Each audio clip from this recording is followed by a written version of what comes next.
perlu ditelaah. Ketika memang ada tawuran lalu tiba-tiba solusinya masuk ke barak militer, rasa-rasanya ini terlalu sepihak putusannya.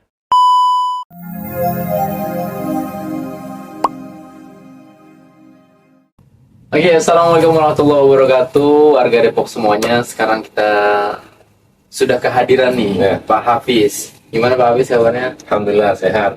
Gilang sehat? Alhamdulillah, saya juga sehat. Udah ngopi ya, Tat? Nanti kopi setelah kita bincang-bincang. Oke, siap.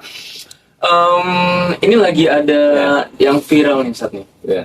Viral tentang Kang Deddy Mulyadi, Ya. itu yang bandel, yang tawuran, yang nakal, dianjurin suruh masuk aja ke barak militer, dididik di sana. Nah, ini terjadi pro kontra. Ya. Pro kontranya ada yang setuju karena ya memang pengennya tuh dididik di sana. Ya. Tapi yang nggak setuju, ini kayak percobaan untuk anak-anak yang belum tentu juga berhasil. Nah, gimana tuh kalau menurut Ustaz? Ya, ini karena bicara tawuran, bicara perkelahian antar pelajar. Betul. Nah, ini memang penyelesaiannya tidak bisa sepihaknya. Bang Gilang ya, saya nyebutnya Bang Gilang. Boleh ya Bang Gilang. Boleh. Nak Gilang juga boleh. Bang Gilang, karena sebenarnya cocok nih bapak ke anak. Siap, boleh. Nak Gilang boleh. Ya, jadi memang sebenarnya kalau saya pantau obrolan Kang Deddy di media sosial ya, ini lebih kepada kebijakan sepihak personal ya.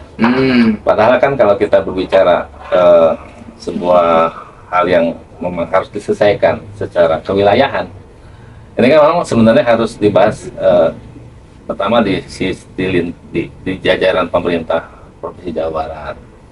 Ya, ada kasus, pasti kan ada sebuah perencanaan yang harus dibuat.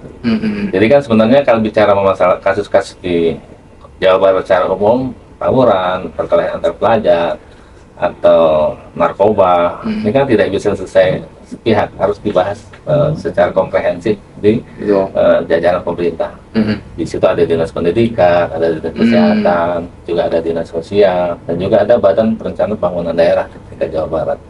Nah, seringkali memang kita temukan persoalan-persoalan yang diungkap oleh Kang Deddy ini, ketika kita cross check ke badan perencanaan pemerintah daerah ini belum dibahas. Nah, sehingga kan nggak mungkin kan kebijakan sosok kepala daerah lalu tanpa ada semacam pelibatan pembahasan di tingkat jajaran pemerintah Provinsi Jawa Barat. Sehingga menurut saya ini memang harus dilakukan kajian.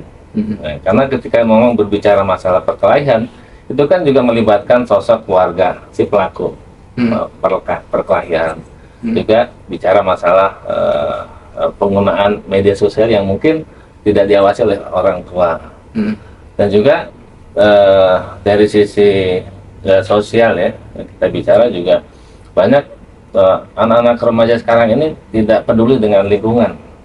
Nah, ini kan juga harus ada peran serta tokoh-tokoh masyarakat, peran serta ketua-ketua lingkungan untuk bisa mengajak mereka nih agar mereka peduli terhadap lingkungan. Jadi sebenarnya ini perlu ditelaah. Ketika memang ada tawuran lalu tiba-tiba solusinya masuk ke barak militer, rasa-rasanya ini terlalu sepihak putusannya. Ya, sehingga nggak mungkin juga ini menjadi sebuah solusi ketika memang ketika ada tawuran solusinya barak militer, gitu kan, harus dilatih secara kemiliteran. Padahal kan sebenarnya fungsi barak militer untuk mempertahankan negara kesatuan Republik Indonesia, bukan mengalokasikan anak-anak yang tawuran itu untuk dihadirkan di barak militer. Gitu Bang Gilang, mungkin perlu ada semacam kajian lah ya. Tapi kalau misalnya secara singkat, kalau dari Ustaz Hafiz nih melihatnya itu ada baiknya gak sih kalau ke barak militer ini, atau memang full ini nggak baik kayak gitu? Ya, kita kembali, karena saya sebagai anggota DPRD, kita punya banyak kebijakan terkait dengan ketahanan keluarga. Harus ditinjau banyak sisi ya, Ustaz ya. Percuma saja kita buat kebijakan, kita buat peraturan, kalau ini tidak diimplementasikan. Jadi sebenarnya kalau bicara perkelahian itu kita harus mengalihkan persoalan itu kepada sisi keluarganya, sisi orang tuanya. Sejauh mana orang tua itu sudah melakukan fungsi pengawasan terhadap anak-anaknya. Misalnya ini titik masalahnya awalnya di mana nih? Apakah di pertemanan, di sekolahan, atau di keluarga itu saja? Banyak ketika memang ada anak yang mungkin quote and quote lah broken home, yang tidak merasa diperhatikan oleh kedua orang tuanya, pasti dia akan cari dok. Ya, simpul-simpul yang dirasa memang dia merasa nyaman di situ. Nah, ketika dia menemukan sebuah komunitas yang nggak kondusif, misalnya quote and quote juga kan bisa mengalihkan dia kepada pintu-pintu kekerasan. Nah, ini kan memang perlu untuk kita tinjau juga dari sisi misalnya sosial, lingkungan, komunitas di mana mereka berinteraksi seperti itu. Nah, kalau orang tuanya juga sama sekali nggak melakukan semacam fungsi pengawasan, kan seharusnya orang tuanya bilang ya, kalau saya nih sebagai orang tua nih, anak pulang malam gitu kan, jam 12 malam gitu kan. Iya. Mungkin ada orang tua yang menganggap biasa aja. Bodo amat malah ya. Nah, ini kan sebuah persoalan nih. Benar. Jadi ini kita masuk ke ranah terkecil dalam hidup berumah tangga, di mana orang tua punya kewajiban untuk melakukan pengawasan kepada anaknya. Nah, kalau si orang tua ini merasa membiarkan si anak pulang tengah malam, bahkan nggak pulang, nggak menanyakan dengan siapa dia bergaul, ngapain aja. Nah, ini titik menurut saya yang perlu diselesaikan. Artinya memang kita banyak nih seminar-seminar parenting ya. Kalau memang para pemirsa pasti kalau kita sebutkan seminar parenting sudah tahu lah ya. Namanya orang tua yang kita undang untuk memberikan edukasi kepada si orang tua. Di tengah-tengah memang kesibukan orang tua, atau di tengah-tengah memang kesulitan mungkin perekonomian dalam keluarga. Nah, ini kan kompleks nih. Benar. Nah, jadi nggak bisa ujuk-ujuk perkelahian barak militer. Ya. Jadi salah segala sesuatu selesai di barak militer. Padahal kita punya unsur orang tua, kita punya unsur lingkungan, kita punya unsur tokoh-tokoh pendidikan, dan juga faktor sekolah di mana mereka mengenyam pendidikan di SD, SMP, SMA ini kan juga harus dilakukan evaluasi dan introspeksi gitu lah. Jadi menurut saya contoh kecilnya saja nih, kalau saya sebagai orang tua udah punya anak tiba-tiba nggak pulang, nah kalau saya membiarkan si anak ini pulang dan tanpa ada pertanyaan, nah ini sesuatu kepada orang tua. Justru bahkan harus orang tuanya masuk barak militer ya. Bisa jadi masuk orang. Oke, itu ya berarti kan istilahnya KDM ini harus rembuk dulu ya. Ya, rembuk dulu sama pemerintahan. Karena kita juga harus butuh ada pendapat, butuh ada masukan, gitu kan. Jadi beberapa sisi KDM juga mendengar. Ya memang mungkin sistem KDN ini di mana ada masalah di situ harus selesai. Nah, gitu. Kalau bicara anggaran ini kan harus dibahas dengan DPRD. Betul juga. Jadi kalau kemarin ada yang walkout tuh pembahasan di paripurna, mungkin saja memang dia tidak dia diajak bicara untuk menyelesaikan sebuah persoalan. Jadi bicara masalah anggaran DPRD Provinsi Jawa Barat juga melibatkan teman-teman yang ada di DPRD Provinsi Jawa Barat. Karena tugas daripada anggota DPRD salah satunya adalah penganggaran. Jadi bicara barak militer kan ada kuasa kan, ada anggaran. Nah, siapa yang mengurus? Bukan hanya simpel anak bandel barak militer. Ya, ada anggarannya juga. Ada anggarannya juga ini yang harus diperhatikan. Nanti kalau ujuk-ujuk digunakan tanpa ada persetujuan dengan DPRD, nanti betul. Ya, ini istilahnya barak militer bisa jadi bagus, tapi lebih baik hal yang bagus dibicarakan terlebih dahulu. Betul, keren gitu. Nah, seperti itu. Oke, dari Ustadz nih, nasihat untuk para orang tua, bagaimana caranya mendidik anak agar jauh dari sifat-sifat yang seperti tawuran, hal-hal yang bisa menghancurkan masa depannya loh, Ustadz. Karena apa ya disebutnya ya? Kadang-kala kan ada orang tua yang bodo amat, atau bahkan dia malah terwarnai sama lingkungannya. Harusnya kan lebih kuat keluarga mewarnai dia. Nah, itu gimana Ustaz? Terakhir Ustaz, closing statement. Ya, ini memang saya selaku anak dari 7 orang ya, bapak dari 7 orang.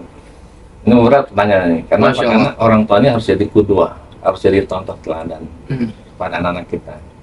Jadi sebenarnya anak ini juga akan melihat sosok bapak ibunya. Nah, ketika bapak ibunya misalnya tidak sama sekali mengajak mereka sholat, jadi jangan maksa juga si anak ini nggak sholat, karena memang dicontohkan oleh orang tuanya untuk tidak sholat. Nah, itu kita bicara dari sisi agama. Kemudian dari sisi perilaku, dialog interaktif antara orang tua dengan si anak. Kalau si anak ini nggak mendapatkan suasana yang kalau istilahnya kan bait dijanati, rumahku ada surgaku. Dia tidak dapatkan di rumah ini karena orang tua merasa cuek aja, ngapain bebas lah. Nah, ini kan dia kehilangan sosok orang tua. Nah, ketika mereka kehilangan sosok orang tua, dia akan mencari tadi komunitas pertemanan yang dirasa memang dia rasa itu ada ketenangan. Apalagi kalau dia dapatkan dari medsos, dari Facebook, Instagram kan suka ada tuh ya. Model-model gila kan kalau curhat nih bukan ke orang tua aja, tapi ke Facebook update status. Standarnya jadi standar sosial media, sosial media. Nanti kalau yang respon, cek nenek berlanjut. Nah, itu yang kita khawatirkan nanti jadi terbangun sosok generasi anak bangsa yang tidak memiliki sosok bapak ibunya. Jadi yang terpenting memang bagaimana pesan singkat menjadikan bapak ibu adalah contoh kedua, contoh teladan dan panutan kepada anak-anak. Jadi itu aja dulu lah. Jadi orang tua harus coba melakukan banyak evaluasi karena memang anak ini kan terlahir dari sosok bapak ibunya. Ketika bapak ibunya nggak punya perhatian terhadap si anak, maka yang salah siapa? Bapak ibunya. Betul. Karena mereka ada di dunia karena bapak ibunya. Betul. Ya seperti itu teman-teman Depok, masya Allah kita dapat pencerahan baru nih terhadap arah bagaimana orang tua itu mendidik anak dan bukan hanya memberi contoh, tapi jadilah contoh untuk anak-anaknya. Karena anak itu lebih pandai sekali untuk mencontoh sesuatu yang dia lihat. Kita warnai anak-anak kita agar anak kita menjadi investasi akhirat ya Ustaz ya. Karena salah satu amal yang masih bisa di transfer ke orang tuanya sudah meninggal yaitu waladun soleh ya doalah. Anak yang soleh yang senantiasa mendoakan kedua orang tuanya. Baik, mungkin itu saja. Semoga ini bisa jadi pelajaran dan renungan untuk Pak KDM juga dan untuk para orang tua. Dan sehat selalu Ustaz. Ya, terima kasih kita hadir di podcast fraksi PKS. Fraksi PKS. Wassalamualaikum warahmatullahi wabarakatuh. Oke.